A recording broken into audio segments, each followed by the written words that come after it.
the LaxFactor podcast. What is up, college lacrosse fans? You're watching episode 270 or so of the LaxFactor podcast. I'm your host, Ted Hoost, and today, first day back after a hiatus that involved a lot of golf, a lot of Fortnite with the kids and crap like that. But the season is upon us. I cannot put this off anymore, and we need to dive into this crap. We're going to start out today with a bunch of news. Syracuse scrimmaged Michigan yesterday. Hopkins scrimmaged UMBC Friday. Maryland's, putting the number one on a defender for the second season in a row, and I fully agree with that decision. We'll talk about the media poll a little bit and how my media poll, my submission differed a little bit from the final poll. InsideLacrosse did a pretty decent write-up, position by position. So I just wanted to talk about those rankings and where I agreed and disagreed. And just generally, we're just going to ramble for a little bit, try to get back into the groove, because next weekend, a week from today, I'm talking about games with highlights and all of that crap. So as always, be sure to like, subscribe. You can watch us on Spotify. You can watch the video podcast and listen. YouTube has the video podcast, of course, and then you can get the podcast audio-wise anywhere where you can find your podcast. If there's a player or a platform that I'm not on that you would like me to put it on, let me know, and I shall do that. But I digress. I want to dive into the news here. I want to talk first about the Syracuse and the Michigan scrimmage from yesterday. Now, I'd hoped the news was a little bit better. The reports varied widely. I heard one report, it was as bad as 12-6 in favor of Michigan at one point. The story went no matter what the report was, because I heard it was 12-6 at one point, but it was 8-6 by halftime. I heard Syracuse may have started subbing out their defense at the half, whereas Michigan may have kept their guys in a little bit longer. This is what you get from the Syracuse fandom side of things. But the idea being 8-6 at the half was what I think to be the most credible report. I heard 8-6 or 9-6 at the half from two different sources here. One of them in the Syracuse fan forum, and then another one via social media private message here. I heard Syracuse had troubles clearing. That was across the board. Everyone that talked about it, that had any knowledge of it or so-called knowledge of the outcome, said in the first quarter, Syracuse cleared the ball terribly. There was mention that Michigan may have even been trying out a 10-man ride for portions of that first quarter, although I can't confirm that. But I did hear pretty consistently Syracuse struggled to clear the ball, but other than that, both teams looked very good offensively. Both teams looked solid defensively, and Syracuse did well against Wheatfeld and the Michigan face-off unit to the tune of either splitting or maybe even coming out a little bit better than what Michigan did. So that would be a good sign, but we got to wait till the real games are being played to know either way. But any good news from the face-off for Syracuse is going to be good news for Syracuse fans. So overall, that's really it. There's nothing else to report. There may have been an injury at the defensive midfield position. Didn't say if that was face-off wise or if that was just straight up short stick D mids. But no report on who that is yet. So we'll see, or how serious it even was. So we'll see how that goes. But hey, reason to be optimistic here for Syracuse fans. We also had Hopkins scrimmaged UMBC on Friday night. This is, I think, their only tune-up before the season starts. They turned a lot of heads last year. I did not expect for Hopkins to do what they did, and they played well offensively with a blue-collar group of guys. And defensively, they were one of the toughest defenses in the nation. Physical, beat you up, could take the ball away. They got streaky goalie play, but good enough for them to have the season they had last year. Now, from what I heard in this scrimmage, specific to the scrimmage, because I'm going to talk about Hopkins offensively a little bit more, Angelis apparently had the Midas touch. If you listen to the IL staff, they were really hyped on Angelis in the scrimmage. They said he started out like 2-2. Every time he touched the ball, good things happened. And with Degnan, Angelis and Melendez all back on attack, mixed with the fact that InsideLacrosse rated their midfield the number one midfield. I'm not sure I agree with that, but we'll see as we dive into it a little bit more. I don't want to just continue to talk about Hopkins in a positive light nonstop, but legitimately it does appear Hopkins is back, because now that defense, they're not blue collar anymore. They got Smith and Sulik back on close defense to anchor that defense with Chase Erlin, who could maybe bring a little bit more consistency to cage. Although I would posit that even Erlin's a little bit of a streaky goalie, but when he's hot, he put up back-to-back 21 save performances, I believe, for Cornell last year. So that's just huge for Hopkins to get that back, to have the bulk of everybody back. I believe they lose Mazzone, who was a physical leader down there, but they bring back, like I said, Smith and Sulik, and now they have Erlin and Cage, who's a fifth or sixth year college student at this point. The dude's like 25 years old starting in Cage for Hopkins, so that's going to be huge for them. I fully expect Hopkins is going to be able to finish top 3 of the Big Ten, and either or maybe both, they could win the tournament and even the regular season crown. So watch Hopkins. They're going to be very, very good in this upcoming season. One thing didn't surprise me. I hadn't thought about who's Maryland going to give the number 1 to, and it turns out for the second season in a row, they're going to give the number 1 to a defender. They're going to hand their famous number 1 to veteran defenseman and taker of his peers' candy, Ajax Zapatello. Zapatello wore number 36, I believe, a season ago. And this year, held down the number 1. One of the best takeaway defenders in the country. I think potentially the best overall defender in the country, because he can do anything you ask of him. But anytime you've got a guy that can play a number 1, or maybe get lucky and get to guard a number 2 while you try to put someone else on the number 1, while he can kind of roam around and anchor a little bit more, but he can also take the ball away, just huge. The bad news for Maryland, they're used to having multiple top-notch defenders that are at or above Zapatello's skill level, while also having an offensive player that's usually one of the best players on the field. They didn't have that offensive threat last year, hence Makar getting the number 1, and the same this year. Zapatello is their obvious best player, and they're giving him the number 1. Another huge thing for Maryland that I think isn't being talked about enough, or maybe it is, and I'm just that douchebag now that says, oh man, they're fronting on somebody, is McNaney is back in Cage, Corning kid, Section 4 kid, back in Cage for Maryland after winning a national title the season before that.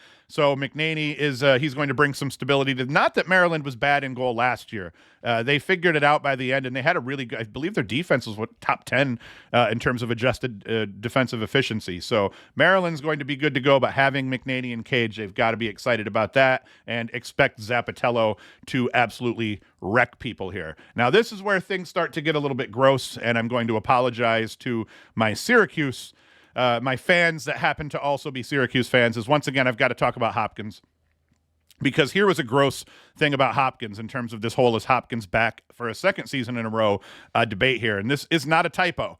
What I'm about to say, I believe it is accurate, because I did see that InsideLacrosse was talking about it as well. Hopkins returns their top 11 scorers from a season ago. So as you're looking at this, the chance that the guy here, if he's one of the top 11 on this list, is back for the 2024 season, I believe is a lock here. They haven't had this much firepower in a really long time. And granted, as we start getting down to the lower levels of this, these aren't guys that have put up a ton of points, but still, these are guys that have all played together multiple seasons in a row now, have played within this system. And that's nothing but good for Hopkins. Now, Angelis was last year's top dog. He put up 61 points, 17 goals, 44 helpers. He facilitated almost everything that Hopkins did to a degree. Outside of, they had some midfield dodgers, but they really tried to push the ball a lot through X with Angelis. And that was great when he was on point, not so much when he wasn't on point. Hopkins went 8-0 when Angelis scored 3 or more points. When he was held to 2 points or fewer, Hopkins was 1-3. Now that's obviously going to happen, because when your best player isn't putting up points, you're not going to do quite as well. That would also imply you're playing against a defense that's good enough to take him out of the mix, which means what else are they taking out of the mix and screwing up? So obviously that makes sense, but still, Angelis, when he played well, 3 or more points, 8-0. When he didn't, 1-3 if he had 2 or fewer. Now, lucky for the Jays, though, with all that said, he scored 3 or more points in 11 of the 17 games that he played in. And from what we're hearing from IL, like I had talked about earlier, he's looking really good already, and he's got both of his line mates in Degnan and Melendez back. And you look here, 61 points for him as a facilitator primarily, 17 and 44 was what he put up here with a 32% shooting percentage. That is excellent. Did not turn the ball over all that much, 23 turnovers, considering the amount of touches that he got and the amount of offense that they tried to put through him. And then you look at Russell Melendez, 53 points, 39% shooting. Dude could score highlight reel level goals, hustle Melendez, whatever you want to call him here. Dude got it done. Garrett Degnan, 41-5, goal scoring threat. Dude has a cannon, and all of these guys started pretty much the entire season. Angeles and Melendez each missed a start, but that's it. And then you look at Melendez's on shots on goal percentage, 75.3%. That's pretty ridiculous. Now, we get into the midfield that was ranked number 1 midfield in the country, and you can kind of see why, because we've got 3 midfielders here between Collison, Grimes, and Peshko that all put up 35 points, 34 points, and 21 points respectively. All of them goal heavy, but all of them can do either or. Collison's my favorite of the bunch. He started 14 games last season. I believe he was a freshman last year. Was last year his sophomore season. I always forget and get mixed up because some of these guys now with COVID have been here forever. As we get deeper into the season, you're going to hear me say over and over again, holy shit, he's still there. Matt Brandow of Yale. I had no idea that Brandow was going to be back at Yale, which is crazy now because that attack unit at Yale between Brandow, Lyons, and offhand here, I'm forgetting the third. That's going to be a filthy attack unit. I think we're going to talk about them in a little bit here. So you get through to Collison. I think Collison has midfielder of the year level potential. I was high on him a season ago. I think he's going to have a better season this year, especially because once again, he's playing with all of these guys that he was used to playing with last year. Brendan Grimes, big name, 20-14 last year. Peshko, 16-5. And then you start getting down deeper. We get into the 7, 8, and 9 leading scorers. We're still looking at 16 points for Dylan Bauer. Ryan Evans put up 12. Casey McDermott put up 12. Brooks English, who some are saying could be one of Hopkins' best offensive players overall, I believe is what IL was saying in that report, unless I'm mixing him up. He had 11 points last year, and if they're saying he's progressed so much that he's now one of their better offensive talents, that's just absolutely huge. So, yeah, top 11 scorers from a season ago, all back for Hopkins. Now, this is in addition to Erlin coming in to fortify the cage for Hopkins, to their defense returning the bulk of everyone other than Mazzone. So just nothing but optimism here coming out of Blue Jay land in Baltimore. And we'll get to see Syracuse play them here again. Now, another thing I want to talk about, and that is the media poll. And the media poll, I don't think there's a whole lot of surprises. I think the biggest mover upper in terms of, where they finished the season last year to where they are now was definitely Syracuse. But as I go through the poll here and we look at it, I had Notre Dame, Duke, and Virginia. I had Notre Dame, Duke, Virginia, and Penn State and Hopkins all in this order.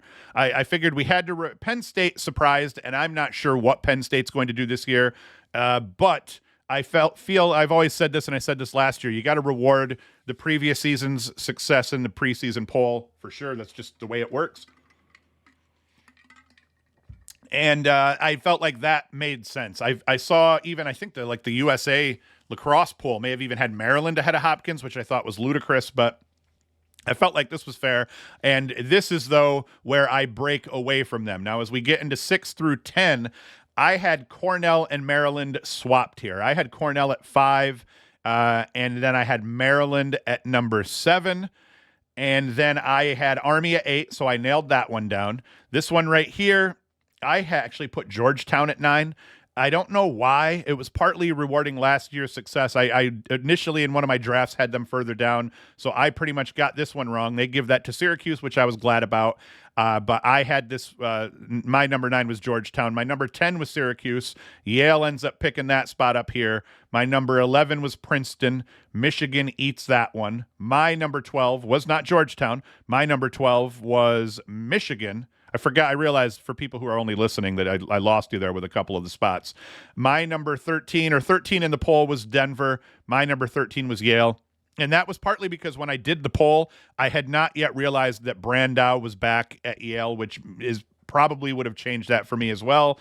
My 13 was Yale. The number 14 in the poll is Princeton. My 14 was Denver. I nailed the Rutgers. I had them at 15, and the poll did as well. And then as we get down to the bottom here, the poll has Delaware at 16. I had Penn 17 is North Carolina. I nailed it. The poll has Boston U at 18. I have Delaware at 18. Poll has Penn at 19. I had Boston U. Poll has Richmond at 20. I had Utah. So, I mean, by the time you get down to there, who gives a crap? I tried to kind of do a mix of, hey, Utah made the tournament, so let's put Utah in the poll over Richmond, even though I'm not sure if Utah can repeat that level of success. So the ones I think mainly that I got wrong, it was Michigan here. Yale, I probably should have had up a little higher, but generally I think I did an okay job. And I'm realizing as I'm reading this all off and talking about it that this was a terrible segment. Should not have done it, or I should have done it more effectively and had a better plan and cadence for it. So let's ditch the shit out of this here. And this is where I get into, to a degree, flying by the seat of my pants. So we will talk about some units here, and we're going to talk about the attack units for 2024. As per IL and what they think the top attack units are. Now, they're giving honorable mention to Syracuse. Syracuse, as everybody knows, has Spallina and Hiltz back, and Christian Moulet, the transfer from Lehigh, and then Trey Deer those four figure to factor in. I believe from what I've heard, it's going to be Spallina, Hiltz, and Moulet starting. I think Moulet just fills that spot better because the only problem I've heard with Deer is if you throw Deer into that mix, now you've got too many lefties. You don't have a guy that has proven that he can be just a legitimate and absolute animal on the dodge. And I think Moulet and Spallina are both good dodging attackmen. Not that Hiltz can't dodge, but Hiltz is kind of a facilitator / off-ball scorer to a degree, although he did a little bit more and mixed it up a little bit more last year in terms of carrying the ball, partly by necessity. Syracuse lacked a really, really solid elite dodger on attack last year. So I think Moulet is better than Kirst in that spot. I think he fits will gel with that Syracuse attack much better. And then you can't count Deer out. Deer scoring threat, probably will be a surprising feeder as well. Hiltz I always looked at as a guy that was going to score goals off ball, snipe lefty from wings and crap like that, but he's turned into a complete player, and Deer should be that as well as a freshman. He's an All-American out of high school here, out of I believe IMG. Is that where Deer played?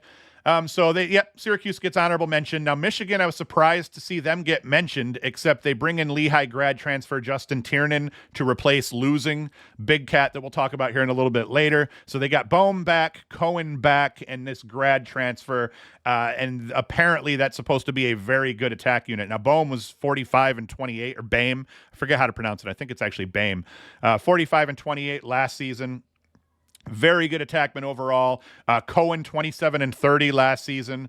Tiernan 23, put up 23 points a season ago, I believe. So he's going to probably fill out that third attack spot. Apparently they looked very good against a sketchy Syracuse defense here come Saturday. So that's all good things for Michigan. Now Maryland, they get Maliver back from an injury last season. Maliver was supposed to be one of their better attackmen last year. He gets injured preseason, doesn't play at all. But they get Braden Erksa, Daniel Kelly, Danny Maltz.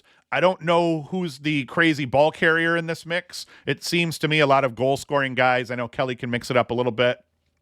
And last year's Maryland offense, they were still 11th in the country in terms of overall efficiency, which lets you know the system works. Now it's just a matter of, do they have the guys that can get Maryland back to the top of the Big Ten? I'm not sure, because Hopkins, they bring all three of their attackmen back, as we talked about, so I'm not going to wax nostalgic about them again. But yeah, Hopkins being mentioned here in terms of one of the best attack units because they bring a very productive unit back, full team.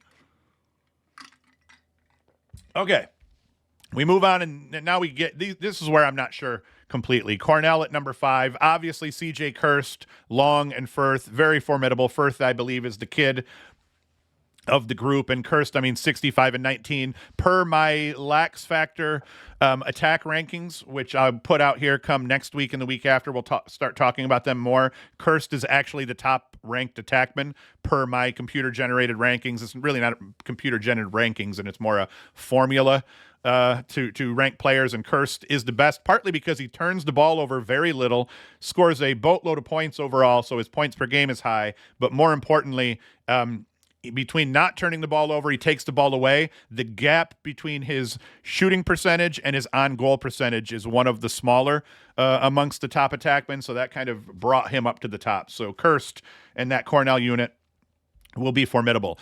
This unit here, Leo Johnson, Chris Lyons, I miss Johnson, and Matt Brandow, that's a ridiculous attack unit. Brandow's like a 30-year-old man at this point. He's been at Yale for 17 years officially, so that's nuts to have all three of those guys back. Brandow was 37 and 33 a season ago, which I felt like was a step back for him because I figured Brandow was going to put up 90 plus. I had him picked as maybe my Tuarton favorite, or one of my Tuarton favorites last year. I thought he was going to have that kind of season, being a 29-year-old attackman. He didn't because partly, you got Leo Johnson and Lyons. Johnson puts up 40 and 22. Lyons 62 and 12. Both huge leaps in their game. Brandow takes a little bit of a step back, but very, very, very sick, disgusting, filthy attack unit here that Yale's going to put on the field.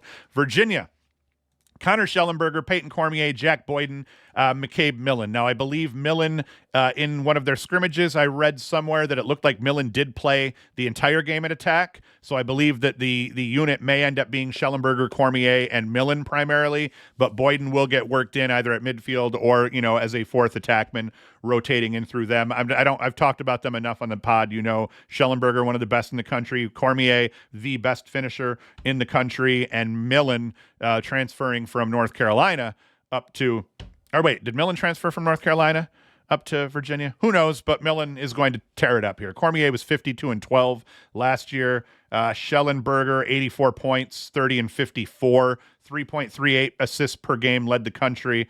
So, you know what it is here. Virginia is going to be very good on attack yet again, especially with Schellenberger at X or up on the right wing opposite of Cormier. Going to be dirty. Now, number two, this one I don't agree with. People are going to chirp the shit out of me. I feel like Notre Dame, you probably could have bumped Notre Dame down to 5 in terms of the attack. The grit, and oh my gosh, I can just picture people coming after me for this after saying all that out loud. I almost feel bad myself because, don't get me wrong, they're one of my favorite attack units in the country, one of the most fun attack units to watch in the country. But to have them at number 2, I felt like wasn't, just from a statistical standpoint, in terms of my LaxFactor attack rankings, Kavanaugh, because of the wide gulf in terms of his shooting percentage and his on-goal percentage, mixed with a lower, points per game than what a lot of these guys have. I like it. I like Jake Taylor. It'll be interesting to see what Jake Taylor can do in a full season because I don't think he's played a full season opposite of Kavanaugh, and then now Chris Kavanaugh with him. So while I love the Kavanaugh brothers, they're the two toughest attackmen in the country. Taylor's an absolute animal, highlight goal scoring freak. Ricky Ardelli is also very good. I'm just not sure these guys deserve to be the number 2 unit in that way because I feel like if you were to pick units to build your team around, I feel like you're taking Schellenberger and Cormier over those guys. I feel like just because CJ Kirst overall, I think, is the second best attackman in the country, maybe the third, I feel like you'd end up taking maybe even Cornell. And then look at this unit. In terms of quality all the way through, point production all the way through, efficiency all the way through, Yale's unit's better. So that was my only disagreement. I didn't mind their order other than I felt like I would have bumped Notre Dame down the list. And the no-brainer, absolute no-brainer whatsoever, is Duke at number 1. O'Neal, the best in the game.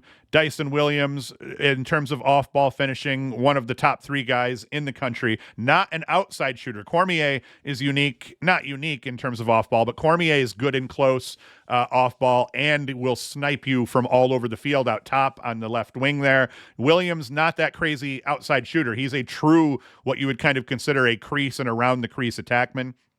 McAdory finishes out that starting crew, and then the transfer of Josh Zuwada. Now, I don't think we're going to see Zuwada play attack. I think we'll see the trend continue where a guy like Zuwada may end up playing midfield, but because Andrew McAdory was a midfielder in high school, I believe, played both attack and midfield, you may end up seeing McAdory anchor that first midfield unit and then Zuwada play attack. Zawada, just a huge transfer, the kid from Michigan here. So McAdory 36 and 25 on attack last year. Williams 60 and 5. O'Neal 55 and 42. Best player on the list for sure. But Zawada's numbers, I don't see Zawada's numbers in here.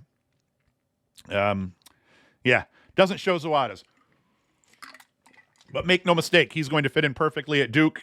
Heady kid, can do everything, can shoot from outside a little bit. Doesn't have the biggest snipe, but he has range to him, and he can probably just about fill every role, being the veteran that he is. So 100% I'm on board with that. Like I said, Notre Dame, I just don't think they deserve to be quite that high.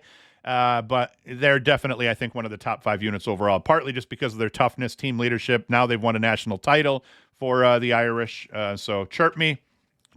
I deserve it. I accept it. It's just the one place I disagreed with them. Now we get into midfield rankings. And once again, we get into who they mention as honorable mention here. Yale with Thomas Bragg, who's got just an absolute cannon. And then the rest of these guys, not huge names or whatnot, but they provide depth. They're generally interchangeable, and all of them can put some points up. Cornell, Aiden Blake, Hugh Kelleher, Spencer Wertheim. I don't think they're going to have depth at midfield, and I'm surprised they get mentioned, but you got to throw them in here. Georgetown gets Alexander Vardaro from Princeton. They got Graham Bundy, Dylan Hess. So all those guys are very good lacrosse players. TJ Haley, on attack is going to be good, but in terms of midfield units, Georgetown, they deserve to mention here. Bryant, they mentioned. Princeton lost all their midfielders to other people, so they still have some depth apparently. But let's dive into the real numbers here. Number 5 by IL is Maryland's unit of Jack Corus, Zach Whittier, Eric Spanos, Jack Brennan, Owen Murphy, Elijah Stobo. However the hell you pronounce that on 2. I don't know much about these guys, honestly. I know Maryland surprised offensively, considering how far I thought that compared to where I thought they were going to end up offensively to how they finished, and that obviously has to do with all the team depth. We know that Maryland has no chumps on this team, period, but that one I'm not sure about. I know Chorus here, it says 21 goals, 8 helpers, Brennan 7 and 11, so not a whole lot of absolute proven talent, but absolute solid dogs that can play and provide depth and will get the job done and will play within that system. Now, the one I'm excited about, obviously, number 4 here, Syracuse, and I'm not sure how they're going to break this up because per the scrimmage, they didn't really say, but what they're showing here, and I'm sure there's, some logic plugged in here, maybe even from Gate personally, the midfield line, the first line, Finn Thompson, Jake Stevens, Michael Leo. Leo broke out. Both Thompson and Leo were freshmen last year. Leo, I believe, anchored the second line, but was one of the best Dodgers on the team for Syracuse last year. Finn Thompson played opposite Alex Simmons, a Canadian, and they played an excellent 2-man game on that first midfield line. So it made sense to me that they would have Stevens and Thompson on that first midfield line again, because both Canadians can kind of play opposite of each other in that 2-man game, and you can have Leo be the initial Dodger and kind of the main Dodger of the offense from out top. And then you got Luke Roja, who played well. Sam English, transfer from Princeton, a very good player, has been injured, but he should be back and looking good. And then Jackson Birtwhistle, who produced a lot of points for Cuse. And then they have guys even below that'll probably work into the mix here. But Leo, 18 and 8 last year. Thompson, 19 and 14, a very good feeder, especially out of that 2-man game as a midfielder. So all sorts of depth when you add Stevens and English.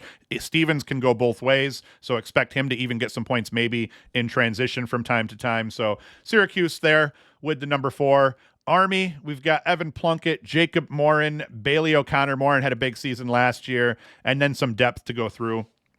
Once again, I don't know enough about all these guys to go crazy outside of Plunkett was 21 and 25. He's a special player. Like I said, Jacob Morin is a veteran. He was 36 and 6 last year. So 2 very good midfielders to anchor that. Morin took freaking 116 shots on the season, burying 31 of them. Gunnar Fellows was 23 and 6 last year as an attackman, but it looks like he might run a little bit of midfield. So all things to think about. Notre Dame, and I think that just because of Eric Dobson alone, you could put Notre Dame up here. Dobson's one of my favorite midfielders in the country, but what Notre Dame has here is a good mix of tough midfielders. Dobson, the big cat, but Jalen Seymour, who looks like he'll get line 2 time. He was 5 and 1 last year. Dobson as their top dog last year at the midfield, 34 and 11. And it seems like Notre Dame always has that big monster, the big, tough midfielder that can light it up like an animal from out top. So Dobson's got 100+ mile an hour speed on his shot, can get up and down, can dodge a little bit here and there. But off ball, just as a sniper, you find him out top with his hands free. He's going to murder people, but he's also going to beat you on the dodge just because he's a big beast. Gray, 16-3. Those are the known commodities per what they said.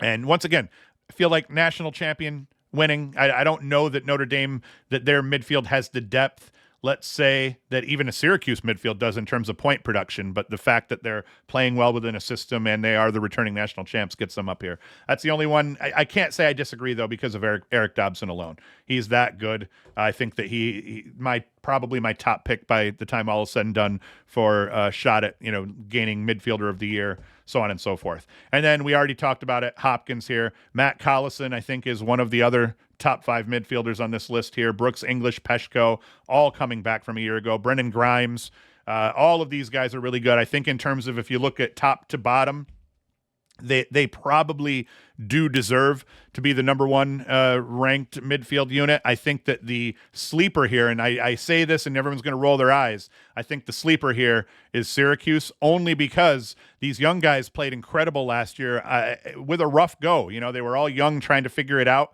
They didn't have the best attack unit overall, simply because they were still trying to figure out where everybody fit. And the midfielders really, I think, carried this team last season to that 8-7 record or whatever they finished. So these are my sleepers. And they're only my sleepers because of Jake Stevens being added to the mix and because of Sam English being added to the mix. Thompson, Leo, Roja, Burt Whistle, all very good players, and I think would have maybe warranted the 5th spot even without bringing in Stevens and English. And you bring those two in, and I agree with them putting them at 4, but I think by the time all is said and done in terms of points production, that you could see this unit be one of the best, maybe top 3 in the country. Boom. Defensively, I didn't really like any of these rankings. Obviously, they Inside Lacrosse has Navy and Army kind of honorable mentioned here. They mentioned Cornell, who lost the best defender in the country, the number 1 pick in the PLL draft. They lose their goalie. So I don't know. I don't know that Cornell has ever had that much depth at defense, that they could lose their 3-year starter in Cage and the nation's best defender and then still be right on the outside of a top 5 defense. But that's what IL had here. Now, number 5, Virginia, I feel like because of Kastner and Kaloji, Cole Kastner, Griffin Kaloji, transfer from Richmond, played for Virginia last year, did very well. Kastner now steps into that top role on the defense as Sawstad leaves. You got Matt Nunes, who's a streaky goalie, but he's a goalie that's got experience like none other and has played in every big game possible. I really like the Virginia defense, and I think that them at number 5 didn't necessarily make sense to me. I think partly they end up giving up a lot of points because of the way they play defense. But I think if you pop Kastner and Kaloji on any team in the country, they're potentially that team's best defender and will play well in any system. So anyway, Virginia's sitting here at number 5. Maryland, just because of Zappatello alone, I felt like Maryland should probably be a little bit higher. But the problem being that Zappatello is the guy. They no longer have 2 top All-American talents here. They've now got Zappatello, and then 3 guys. I like Berlace, Schaller, and Alvidi. I don't know a lot about, but I do like Colin Berlace and Zappatello, 2 of the top defenders. Or Zappatello, definitely, I think, the best defender in the country, in my opinion, right now, in terms of all-around ability to cover a man and take that guy's candy away from him. And then you bring back Logan McNaney, All-American goalkeeper, injured a year ago, won a national title. Bringing him back, I think, is huge. So I guess that's maybe not too bad of a placement here, especially with McNaney coming back from injury. Hopkins, Scott Smith, we already talked about it. Smith, Sulik, and Stobner look to anchor the defense. Chase Erlin coming in from Cornell, very good goaltender, capable of getting hot and putting up 20-plus saves. Did it last year twice at least. So that's a very good unit. North Carolina. I actually know nothing about this North Carolina crew, other than Krieg has been their starter for, the last 3 seasons or whatnot. Andrew Geppert. What is it? Geppert, a Maryland transfer? Leading advocate Andrew Geppert. I don't know. Geppert, I forget where Geppert's from. Oh, Geppert's a Brown graduate. So yeah, apparently everyone's thinking real highly about this defense with Krieg and Cage at number 2. I sound like a moron here at this point. And then the Notre Dame defense, I probably agree with. Conlon, very good defender, very good all-around defender, does everything well. Bergmaster, once again, a very good defender, but you've got Liam Entenmann returning in Cage. I will not front on Liam Entenmann ever again. I thought he was overrated a year ago, and I think his regular season may have kind of lined up to a degree with what I was talking about, but his performance through the tournament shut me up. He wins a national title as a goalkeeper for Notre Dame, was a big reason they won that national title. And so I will shut up about them. I'm totally cool with Notre Dame in terms of a system being one of the better defensive systems in college lacrosse, because every year they're putting up a very good defensive team. They do lose Chris Fake, but I wouldn't worry too much about that because Entenmann's back. Conlon is very capable. And I believe every player on this list is pretty much worthy of wearing the gold helmets and rocking defense for Notre Dame. So, boom. That is what I think about Notre Dame. Let's get into my quick pick here. In terms of, I just wanted to throw out some quick crap here.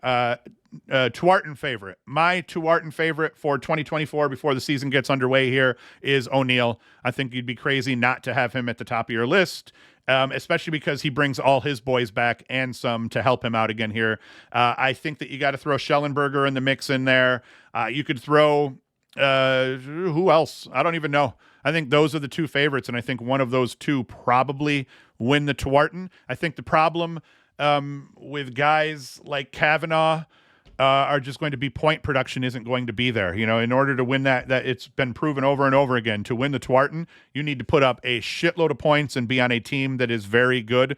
So that's the key here. You either have to lead the country in scoring by quite a bit, or you have to be one of the top 5 scorers in the country, top 10 scorers in the country, and play on a team. No, top 5. Let's go back to top 5 scorers in the country and play on a team that is, makes it to Final Four weekend. So that ends up being how that works. Now, my schedule here for the week is, I think I'm going to more than likely live stream a show. I'm going to live stream, I think, one of the shows. I may live stream Sunday morning, because the idea being it'll just make it easier to get the show out, and then it just exists in the ether. And then I'll put out a quick preview show every Thursday is what the plan is right now. So as I get into the season and get into the flow, and I figure out which day of the week I want to do the weekday show, I'll put that show out and we'll decide, but I'm leaning heavily into maybe live streaming Sunday morning's show just to make it easier on me, because then I don't have to cut things up after. I can just kind of do the show. It lives out there in the ether afterwards, and we're good to go. So that's it. I'm going to shut the hell up here. First day back. I've rambled for 37 minutes so far. I have no idea if this entertained you. Are you not entertained? I don't know. So let me know. Everybody start hitting me with questions. I need questions to answer in segments. So hit me up on social media. Hit me up in the comments here. Ask me whatever. Tell me what you want me to talk about. I will talk about it. Tell me teams you want to see get more coverage. I will try to cover them. Just boss me around for the most part. But like I said, I'm going to shut the hell up here and get out. So thank you for watching. Thank you for listening. Come back Thursday. We will do the preview show for the games that are upcoming here on Saturday. And then obviously come back Sunday for the big shebang, the first weekend review show. And that's it. Thank you for watching. Thank you for listening. And Hoost is out. The LaxFactor Podcast.